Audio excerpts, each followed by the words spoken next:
Hey guys, welcome back. आज हम 131 question से कंटिन्यू करेंगे अपनी एमसीक्यू सीरीज़ को।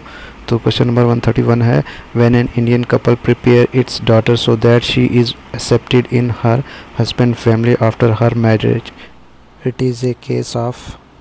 जब कोई इंडियन कपल अपनी डॉटर को, बेटी को प्रिपेयर करते हैं ताकि वो दूसरे शादी करने के बाद अपने हस्बैंड की फैमिली में एक्सेप्ट हो जाए, वो वहाँ पे एडजस्ट हो जाए और उस फैमिली को एक्सेप्ट कर ले, तो उसको हम क्या बोलते हैं? तो ऑप्शन ए है सोशलाइजेशन, बी है रीसोशलाइजेशन, सी ऑप्शन है एंटी सेपरेटरी सोशलाइजेशन और डी है अडल्ट सोशलाइजेशन। तो जो सोशलाइजेशन होता है वो तो स्टार्टिंग में जो बच्चा या नया इन्फेंट पैदा होता है तो उसको वो सोसाइटी को जब नोटिस करता है, उनको माँ बाप को कॉपी करता है, वो नई चीज़ें सीखता है, तो उसको हम सोशलाइजेशन बोलते हैं।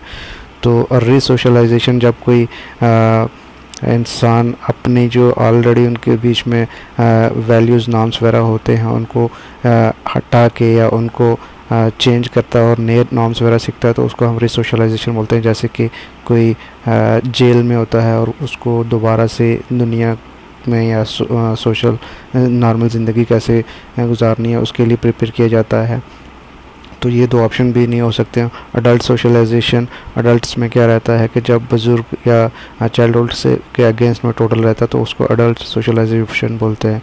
तो जो इसका राइट आंसर है वो है ऑप्शन सी, एंटीसिपेटरी सोशलाइजेशन।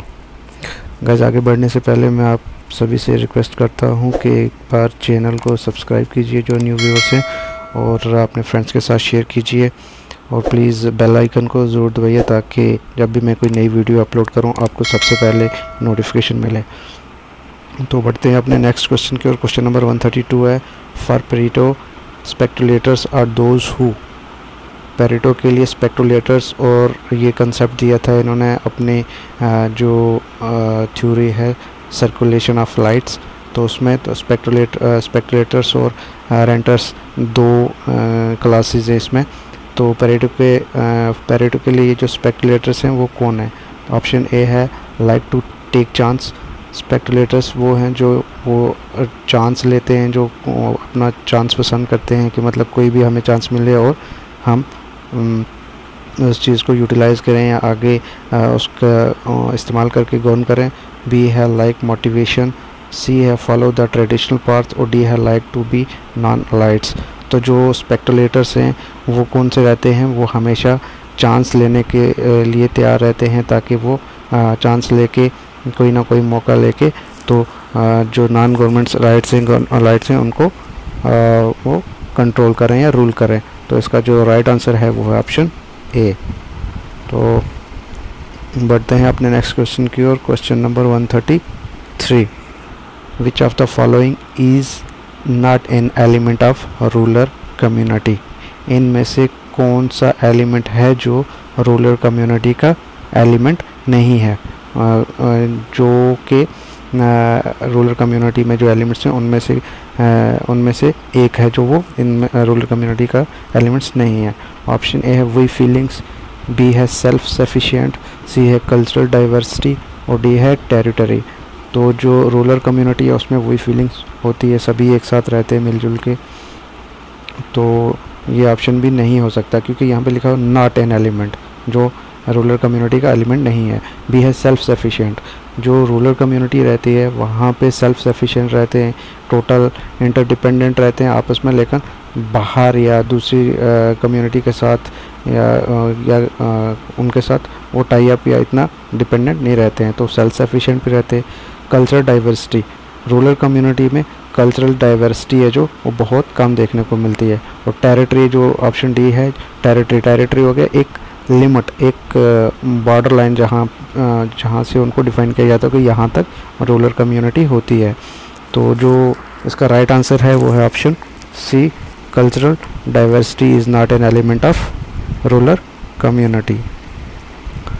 तो गाइज़ प्लीज़ चैनल को सब्सक्राइब कीजिए जो न्यू व्यूअर्स हैं, और अगर वीडियो अच्छी लगे लाइक कीजिए, कमेंट्स करके ज़रूर बताइए कि आपको वीडियो कैसी लगी, और अगर अच्छी लगी तो अपने फ्रेंड्स के साथ इसको शेयर कीजिए ताकि उनको भी इसका जो फ़ायदा मिल सके।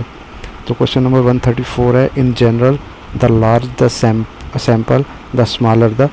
इन जनरल मतलब जब ये हम साइंटिफिक मेथड्स में सैम्पलिंग इकट्ठा करते हैं, सैंपल लेते हैं कोई भी किसी भी केस स्टडी करने के लिए, तो इसमें क्या रहता है कि लार्ज द सैंपल जितने ज़्यादा रहेंगे उतना ही क्या कम होगा या क्या रहेगा, स्मॉलर द। ऑप्शन ए है सैम्पलिंग प्रोपोर्शंस, बी है साइज ऑफ द स्ट्रेटा, सी है सैम्पलिंग एरर और डी है नन ऑफ द अबव। तो जितना सैंपल बड़ा होगा, जितने हम सैंपल्स ज़्यादा से ज़्यादा लेंगे उतने क्या होगा, कम एरर होंगे। तो जो इसका राइट आंसर है वो है ऑप्शन सी, सैम्पलिंग एरर। ठीक है, in general the large the sample the smaller the, larger the sample the smaller the sampling error. तो इसका जो राइट आंसर है वो ऑप्शन सी। क्वेश्चन नंबर 135 है, the process whereby the helpless human infant generally become a self aware knowledgeable person skilled in the way of the culture into which he or she was born is known as।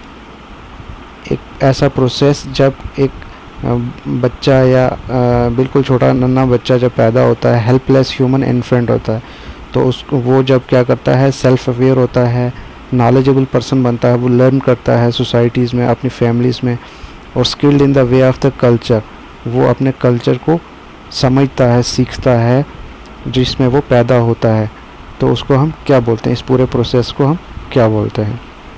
तो option A है रीसोशलाइजेशन, B है social position, सी है socialisation, D है shared understanding.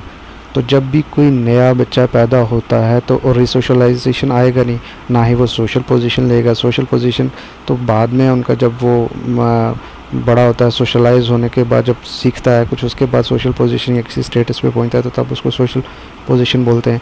तो shared understanding भी अभी इतना capable नहीं रहता है कि वो अंडरस्टैंडिंग को शेयर कर सके या कुछ भी। तो जो इसका राइट आंसर है वो है ऑप्शन सी, सोशलाइजेशन।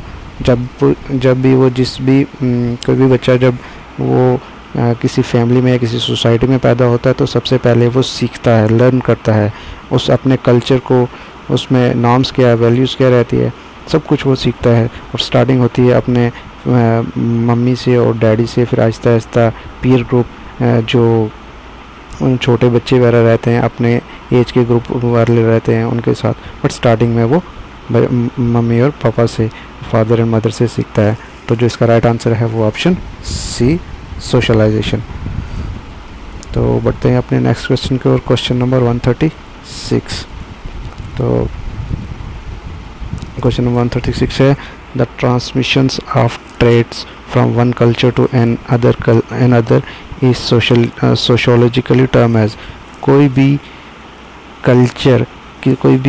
कल्चर का एक हिस्सा, एक पार्ट, उसको क्या बोलते हैं, ट्रेड्स बोलते हैं, जो ट्रांसमिट होता है, ट्रांसमिशन होता है दूसरे कल्चर में।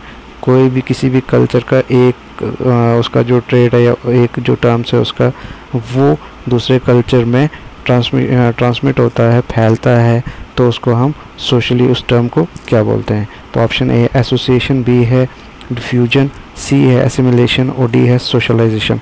सोशलाइजेशन तो इसमें हो नहीं सकता है, और एसिमिलेशन होता है पूरे का पूरा कल्चर जो दूसरे कल्चर को अडॉप्ट करना, और एसोसिएशन होता है दूसरे कल्चर के साथ मिक्सअप होना। तो जो ऑप्शन बी है वो इसका राइट आंसर है, डिफ्यूजन। डिफ्यूजन में क्या होता है कि जब कोई एक कल्चर का हिस्सा, ठीक है, वो ट्रांसमिट होता है दूसरे कल्चर के साथ, तो उसको हम बोलते हैं डिफ्यूजन। बढ़ते हैं अपने नेक्स्ट क्वेश्चन की ओर, question number 137। Name the technique which is to be used before the actual field work start.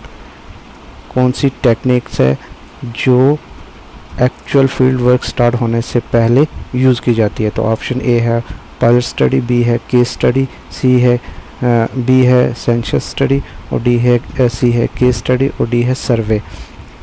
तो सर्वे किया जाता है जब कोई पूरा मतलब जो सिस्टमेटिकली अप्लाई करते हैं मेथड जो यूज़ करने के लिए, या उस टाइम करते हैं। सेंसस हो गया, स्टडी करना, केस स्टडी हो गया, कोई भी केस उसके रिलेटेड जो भी डॉक्यूमेंट्री रहती है उसको स्टडी करना। तो जो ऑप्शन ए है पायलट स्टडी वो हम कोई भी फील्ड वर्क स्टार्ट करने से पहले यूज़ करते हैं। उस टेक्निक्स को बोलते हैं हम पायलट स्टडी। तो इसका जो राइट आंसर है वो है ऑप्शन ए, पायलट स्टडी। तो क्वेश्चन नंबर 135 है, 138 है, the reliability of data implies. Data को रिलायबल कौन सी चीज़ बनाती है कि वो परफेक्ट रहता है? तो ऑप्शन ए है the same method of investigation on the same material produce the same result. कोई भी मेथड इन्वेस्टिगेशन करने के टाइम जो हम मेथड यूज़ करते हैं किसी मटेरियल के ऊपर और वो एग्जैक्ट सेम रिज़ल्ट देता है, तो उसको हम रिलायबिलिटी ऑफ डाटा बोलते हैं कि डाटा एकदम परफेक्ट हमने रिलायबल, उसका रिलायबिलिटी कितना परफेक्ट है वो। या ऑप्शन बी है the different methods of investigation on different material produce the same result. Different methods हम इस्तेमाल करते हैं डिफरेंट मेथड पे और जो रिज़ल्ट आता है वो सेम आता है, इसको हम रिलायबल ऑफ डाटा बोलते हैं। ऑप्शन सी है the same method of investigation on the same material produce different result. कोई भी मेथड हम जब एक से ज़्यादा बार इस्तेमाल करते हैं इन्वेस्टिगेट करने में डिफरेंट मटेरियल्स पे और जो रिज़ल्ट आता है वो डिफरेंट रहता है, उसको हम रिलायबिलिटी ऑफ डाटा बोलते हैं। या फिर ऑप्शन डी है the same methods of investigations on different material produce the same result. कोई भी जो एक मेथड है जो इन्वेस्टिगेशन का जो एक से ज़्यादा टाइम डिफरेंट मटेरियल के ऊपर यूज़ करते हैं प्रोड्यूस द सेम रिज़ल्ट, या फिर इसका ये आता है। तो जो इसका राइट आंसर है वो है option A, the same methods of investigations on the same materials produce the same result.